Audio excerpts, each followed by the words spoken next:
Hello friends, good afternoon.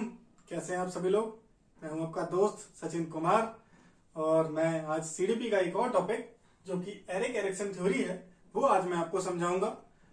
Erik Erikson theory को समझाने से पहले अगर आप चैनल पे नए हैं तो प्लीज इसे सब्सक्राइब करें और ज्यादा से ज्यादा शेयर करें ताकि मेरा चैनल भी थोड़ा बहुत ग्रो हो दोस्तों। और एरिक एरिक्सन थ्योरी को समझने से पहले हम ये समझते हैं कि यहाँ पे जो वर्ड लिखा हुआ है साइको सोशल, इसका क्या मतलब होता है दोस्तों।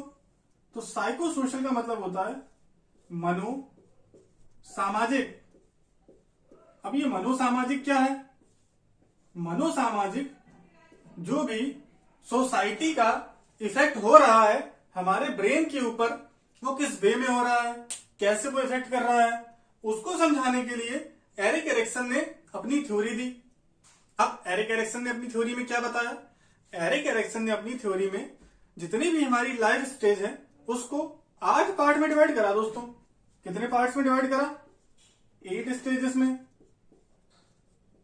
इसमें हमारे जन्म से लेकर मृत्यु तक जितनी स्टेजेस होती हैं वो सारी इंक्लूड होती हैं। Birth to death. इस थ्योरी में इन्होंने एक वर्ड दिया था जो कि था आइडेंटिटी क्राइसिस। अब ये आइडेंटिटी क्राइसिस क्या है? आइडेंटिटी क्राइसिस है पहचान का संकट। इसमें बच्चों इंसान को जो है हर एक स्टेज में अपनी पहचान पर एक संकट होता है, एक प्रॉब्लम होती है, तो इसलिए इसे आइडेंटिटी क्राइसिस भी कहा गया है।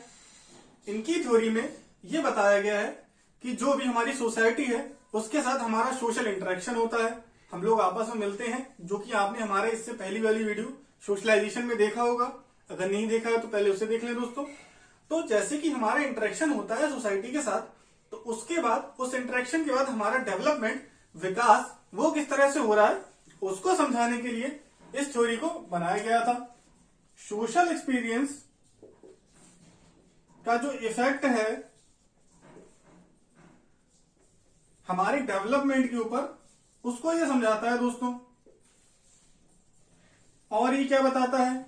ये थ्योरी बताती है कि हमारी लाइफ में जितनी भी स्टेजेस हैं उसमें हर स्टेज में एक स्टेज प्रॉब्लम की स्टेज है।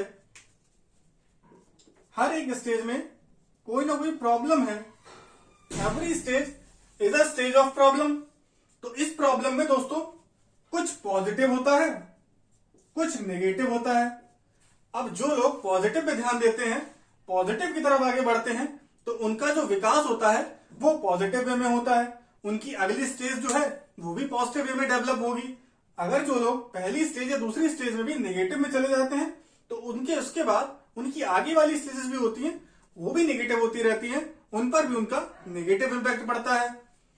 तो ये पॉइंट थे इस थ्योरी के बेसिक, जो बताते हैं कि ये थ्योरी मेनली है क्या। अब इसके बारे में दोस्तों जानते हैं कि इसकी स्टेजेस क्या क्या हैं।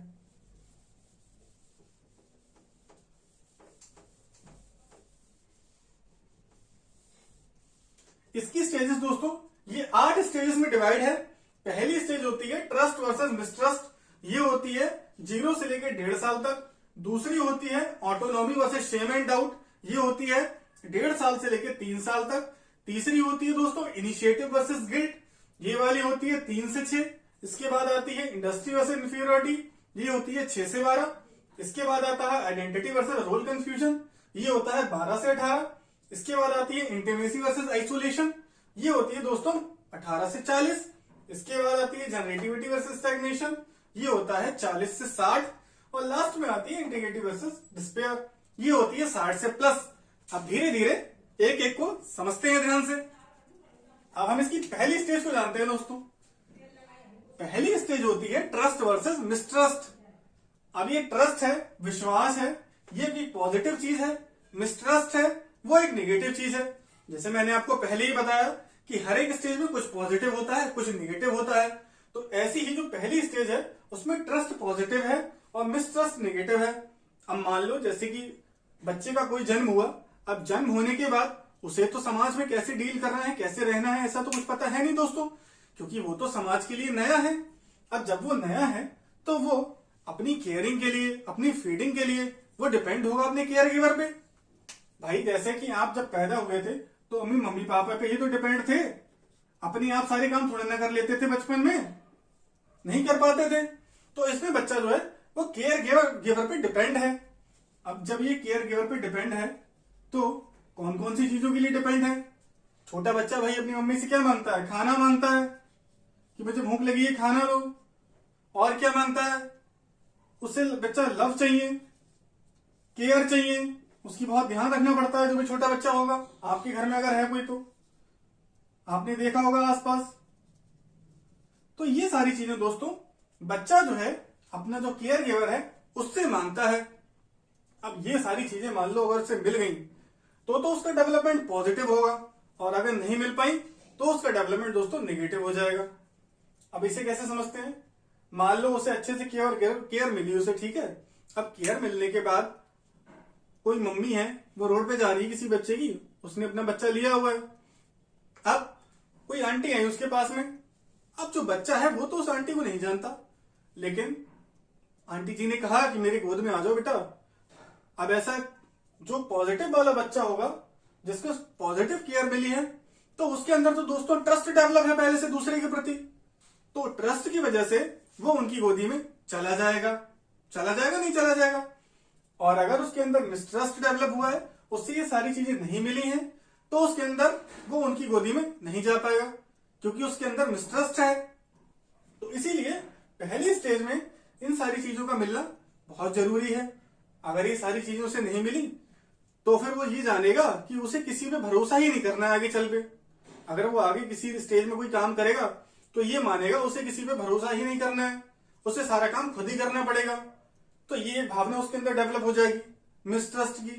और अगर उसका पॉजिटिव वे होगा डेवलप का, उसे ये सारी चीजें मिली, तो उसे लगेगा कि भी आगे चल के मुझे ये सारी चीजें मिल सकती हैं। अगर मैं कोई प्रोजेक्ट करूंगा, कुछ वर्क करूंगा, तो वो अपनी जिंदगी में दूसरे पे भरोसा करेगा दोस्तों, उसके अंदर ट्रस्ट आ जाएगा। तो ये इसकी पहली स्टेज थी।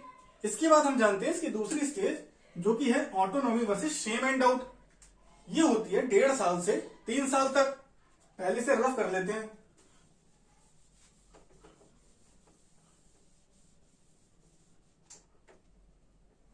दूसरी स्टेज दोस्तों होती है autonomy versus shame and doubt.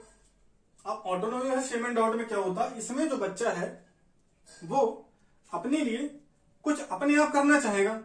जैसे कि आपने छोटे बच्चे देखे होंगे, वो जिद करते हैं कि जो भी उनका काम हो वो खुद ही करें। अपने कपड़े हैं वो भी वो खुद ही पहने, अपना खाना पीना है वो भी खुद ही करें। अब वो मम्मी पापा से बहुत जिद करते हैं, नहीं आप नहीं करोगे, मैं ही करूंगा अपना सारा काम। तो ऐसे में बच्चों पेरेंट्स को क्या करना है? उन्हें अपने बच्चे को वो सारे काम करने देने हैं।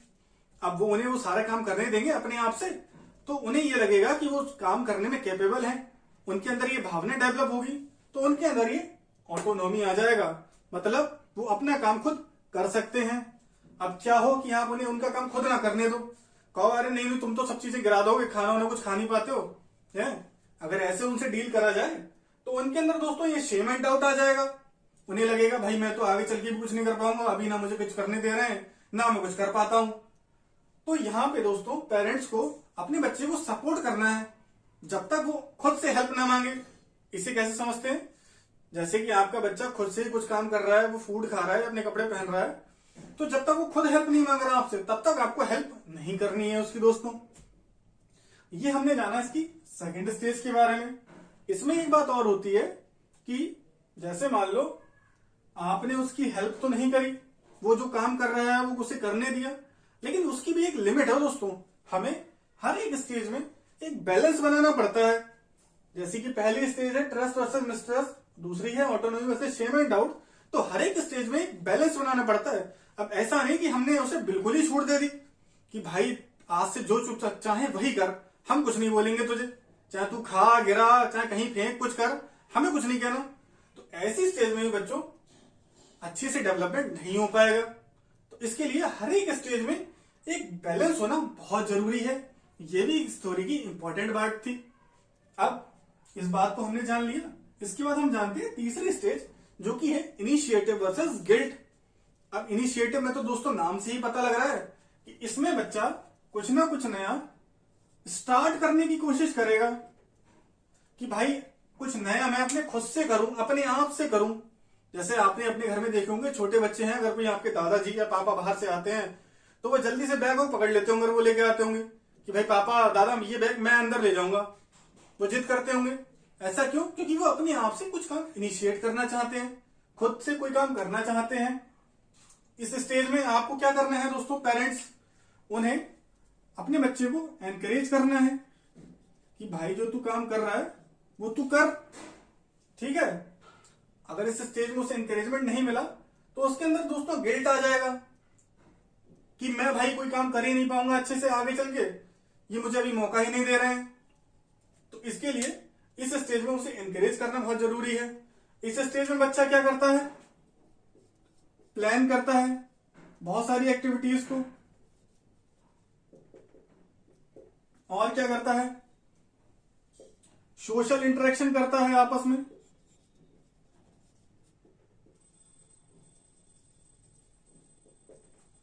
तो सोशल इंटरेक्शन की वजह से और एक्टिविटीज प्लान करने की वजह से वो एक इनिशिएशन का बेस लेता है। इसकी वजह से उसके अंदर एक इनिशिएटिव की भावना आ जाती है दोस्तों। ये हमने जाना इसकी थर्ड स्टेज के बारे में, जो कि थी इनिशिएटिव वर्सेस गिल्ट। अब इसे रफ कर देते हैं, अगली स्टेज को समझते हैं।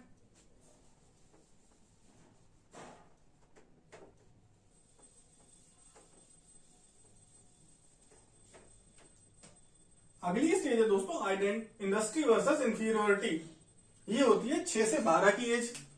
ये स्टेज में बच्चा स्कूल एज होती है, क्योंकि बच्चा स्कूल जाना शुरू कर देता है। स्कूल जाना शुरू कर देता है, नहीं कर देता दोस्तों। इस स्टेज में बच्चा जो है कंपटीशन करता है एक दूसरे से, जो भी उसके साथी होते हैं। तो उसके अंदर एक कॉम्पिटेंस की भावना आ जाती है। अब वो कंपटीशन किस वे में कर सकता है, वो किसी स्पोर्ट एक्टिविटी में भाग ले सकता है, और क्या कर सकता है, अपने स्कूल में होने वाली क्विज में भाग ले सकता है, और अदर एक्टिविटीज जो भी होती हैं को करिकुलर, उसमें भाग ले सकता है। अब उन एक्टिविटीज में भाग लेने से उसके अंदर एक इंडस्ट्री, जो कि कॉम्पिटेंस होता है, उसकी भावना जागृत हुई कि भाई वो समाज में एक दूसरे से कॉम्पीट कर सकता है। उसके अंदर कंपटीशन की डेवलपमेंट पावर है, स्पोर्ट्स की वजह से और क्विज की वजह से और अदर एक्टिविटीज की वजह से। इसमें क्या करता है दोस्तों, बच्चा अपने अंदर एक स्पेसिफिक स्किल को लाना चाहता है। उसे लगता है कि अगर मेरे अंदर एक स्पेसिफिक स्किल नहीं आई तो फिर उसका जो डेवलपमेंट है वो समाज में अच्छे से नहीं हो पाएगा। उसे लगेगा उसकी इमेज अच्छी नहीं बन पाएगी, वो अच्छे से बिहेव नहीं कर पाएगा। तो इसके लिए इस स्टेज में बच्चा एक स्किल भी लाना चाहता है। अब वो कैसे, इसका मैं एग्जांपल देता हूं। अब जैसे बच्चों आपने देखा होगा कि जो भी बच्चे हैं आसपास के, वो आजकल एक्टिविटीज तो कर रहे हैं, उसके साथ में कुछ अलग से को करिकुलर एक्टिविटीज भी करना चाहते हैं। जैसे कि बच्चे डांस सीखना चाहते हैं, म्यूजिक सीखना चाहते हैं। सीखना चाहते हैं नहीं सीखना चाहते हैं? सीखना चाहते हैं दोस्तों। मैं एक बात बताऊं आपको, एक एग्जांपल दूं कि मेरा एक छोटा भाई है, तो मैं अभी उससे जस्ट 1-2 दिन पहले मिलने गया, तो मैंने उससे बात करी। ऐसी बातों बातों में उसने बताया कि भैया मुझे एक स्किल सीखनी है। तो मैंने कहा अच्छा तो ठीक है, कौन सी स्किल सीखनी है? तो उसने कहा भैया मुझे डांस सीखना है। मैंने कहा अच्छा भाई डांस क्यों सीखना है? तो बोला भैया मैं शादियों वगैरह में जाता हूं बाहर, तो मुझे अच्छा नहीं लगता कि भाई हर कोई डांस कर रहा है, मैं डांस नहीं कर पाता हूं। तो इसमें दोस्तों उसने क्या देखा, उसने देखा कि समाज में उसे डांस आना चाहिए, इसकी वजह से उसका इंप्रेशन अच्छा बनेगा। तो उसने समाज में अपने आप को अच्छा दिखाने के लिए डांस सीखा दोस्तों। तो ये एक तरह की स्किल हुई। तो इसमें बच्चा जो है स्किल को भी अपने अंदर डेवलप करना चाहता है। ये हमने इसकी इस स्टेज को जान लिया। अब हम इसकी अगली स्टेज पे बात करते हैं। मजा आ रहा है, बोर तो नहीं हो रहा दोस्तों? आना तो चाहिए यार वैसे। चलो अगली स्टेज है आइडेंटिटी वर्सेस रोल कंफ्यूजन। ये स्टेज होती है 12 से 18 वाली। इसमें बच्चा एडोलेसेंस होता है। इसमें बच्चा अपने लिए एक रोल चुनने की कोशिश करता है, रोल इन द सोसाइटी, कि भाई उसका समाज में क्या रोल है, उसका जन्म किस लिए हुआ है, उसे अपनी पहचान बनाने के लिए क्या क्या करना पड़ेगा, उसके बारे में वो सोचता है। उसकी आइडेंटिटी को बनाने के लिए कुछ करता है। इसका जो वर्च्यू होता है वो फिडेलिटी होता है दोस्तों। अब इसके बारे में आपने समझ लिया होगा कि बहुत सारे इंसान आपने देखे होंगे, जैसे कि सचिन तेंदुलकर है, वो काफी फेमस क्रिकेटर है। और मैं इंडस्ट्री की बात करूं बॉलीवुड की, तो उसमें भी आपने काफी लोगों को जानते होंगे, काफी फेमस है। आमिर खान काफी फेमस एक्टर है। तो उन सबने अपनी अपनी एक आइडेंटिटी बना रखी है दोस्तों। अब वैसे मैं यहाँ पे रोल कन्फ्यूजन की बात करूं तो आपने ऐसे सुना होगा किसी को कि भाई पहले तो वो कुछ और करता था, भाई पहले वो बिजनेस करता था, बिजनेस के उसके बाद एकदम से दिमाग में आया कि अब मैं गवर्नमेंट जॉब की तैयारी करूंगा, वो वहां चला गया, 4-5 साल वहां लगा दिए, जैसे तैसे उसे जॉब मिल भी गई, उसे वहां भी मजा नहीं आया, उसने वो भी छोड़ दी। तो उसके अंदर दोस्तों एक कंफ्यूजन है अपने आप को लेके कि वो सोसाइटी में क्या करे, उसके अंदर रोल कंफ्यूजन है। और जहां पर एक दूसरी तरफ लोगों को आइडेंटिटी पता है कि उन्हें क्या करना है, आगे चलकर क्या बनना है। तो ये बताता है आइडेंटिटी वर्सेस रोल कंफ्यूजन को। इसके बाद हम बात करते हैं अगली स्टेज के बारे में दोस्तों,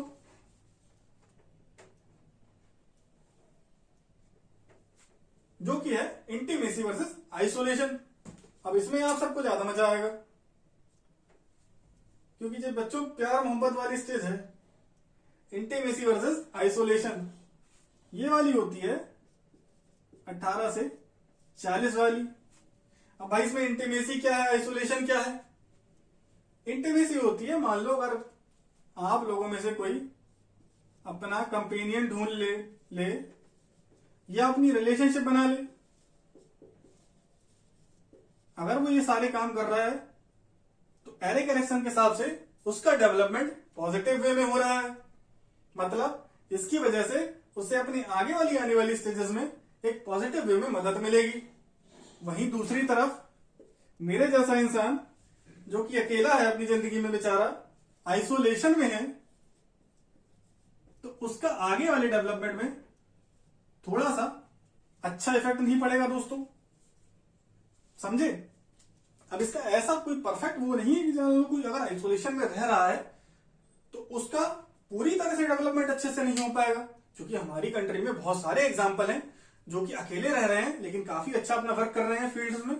जैसे कि मैं बात करूं बाबा रामदेव जी की, तो उनकी एक दोस्तों शादी नहीं हुई है, तो वो आइसोलेशन वाली स्टेज में है, लेकिन तब भी वो अपने कैरियर में काफी अच्छी ग्रोथ कर रहे हैं, उन्होंने ग्रोथ करी है। वहीं दूसरी तरफ बात करें इंटीमेसी की, जहां कंपेनियनशिप की बात हो रही है, रिलेशनशिप की बात हो रही है, यहाँ पे काफी लोग ऐसे हैं जिन्होंने शादी करी उसके बाद भी वो काफी सक्सेस है, और काफी लोग ऐसे हैं शादी करी लेकिन उसके बाद भी वो सक्सेस नहीं है। तो ये दोस्तों इस स्टेज के बारे में बताता है। इसके बाद हम एक बात जान लेते हैं दोस्तों, ये जो सारी स्टेजेस हैं, ये सारी स्टेज आपस में लिंक्ड हैं। मान लो किसी के अंदर ट्रस्ट बहुत अच्छे से डेवलप हो गया तो उसमें बहुत ज्यादा चांसेस है कि अगली स्टेज में उसके अंदर ऑटोनॉमी ही आएगी, और अगर किसी के अंदर मिसट्रस्ट हो गया तो उसके अंदर आगे वाली स्टेज में शेम एंड डाउट ही होगा। बट ऐसा श्योर 100% नहीं है कि इसके बाद यही आए, इसके बाद यही आए, बट ज्यादातर देखा गया है कि अगर पहली स्टेज में नेगेटिव हो रहा है तो दूसरी स्टेज में भी नेगेटिव ही होगा। और ये वाला क्रॉस पॉसिबल है लेकिन बहुत ही रेयर कंडीशन में। तो ये बात एक इंपॉर्टेंट थी, मैंने सोचा आपको बता दूं। इसके बाद हम अगली स्टेज को जानते हैं जो कि है जनरेटिविटी वर्सेस स्टैग्नेशन। इस स्टेज में बच्चा, आप समझिए कि इंसान जो है वो अपने फैमिली को लेकर या अपने वर्क को लेकर या अपने कैरियर को लेकर जो उसने काम करा है उसमें अगर उसे सक्सेस मिली है, उसका मन खुश है, संतुष्ट है, तो उसके अंदर जनरेटिविटी आएगी। अगर उसके अंदर एक पॉजिटिव वाइब नहीं आ रही है तो उसके अंदर एक स्टैग्नेशन की भावना आएगी। स्टैग्नेशन का मतलब होता है रुका हुआ या ठहराव। अब मान लो जैसे कि आपकी शादी हो गई, आप अपनी फैमिली के साथ बहुत अच्छे से डील कर रहे हो, आपके बच्चे हैं, उनका भी आपके साथ रिलेशन अच्छा है, वाइफ का भी रिलेशन अच्छा है, तो आपके अंदर एक जनरेटिविटी की भावना आएगी या नहीं आएगी? और अगर दूसरे केस में आप अच्छे से डील नहीं कर पा रहे, कोई भी रीजन हो, आपकी फैमिली आपके साथ अच्छे से कनेक्ट नहीं है, तो आपको कहीं ना कहीं कुछ अच्छा नहीं लगेगा, आपको कुछ स्टैग्नेशन जैसा फील होगा दोस्तों। ऐसे ही मैं अगर जॉब्स की बात करूं तो मान लो अगर कोई इंसान है वो अपनी जॉब में काफी अच्छी स्किल्स कर रहा है, जैसे वो जॉब भी कर रहा है उसके साथ कुछ और भी एक्टिविटी कर रहा है, कोई अपना सेटअप लगा रखा है, बिजनेस भी कर रहा है, तो उसके अंदर एक जनरेटिविटी भी भावना आएगी। वही दूसरी तरफ अगर कोई इंसान है, उसकी मान लो 25 साल में कोई जॉब लग गई, अब उस जॉब लगने के बाद वो बेचारा 40 साल का हो गया, उसके बाद भी वही जॉब कर रहा है लगातार इतने सालों से कंटिन्यू, वही 9 to 5 जॉब कर रहा है, तो उसे कहीं ना कहीं अंदर एक बोरियत सी फील होगी, एक स्टैग्नेशन सा लगेगा या नहीं लगेगा। तो ये हमने इस स्टेज के बारे में जान लिया। ये स्टेज 40 से 60 तक होती है दोस्तों। अगली स्टेज है जो कि लास्ट स्टेज है, इंटीग्रिटी वर्सेस डिस्पेयर। ये बताती है कि हम जब 60 साल के ऊपर हो जाते हैं तो रिफ्लेक्शन डालते हैं। रिफ्लेक्शन क्या है भाई?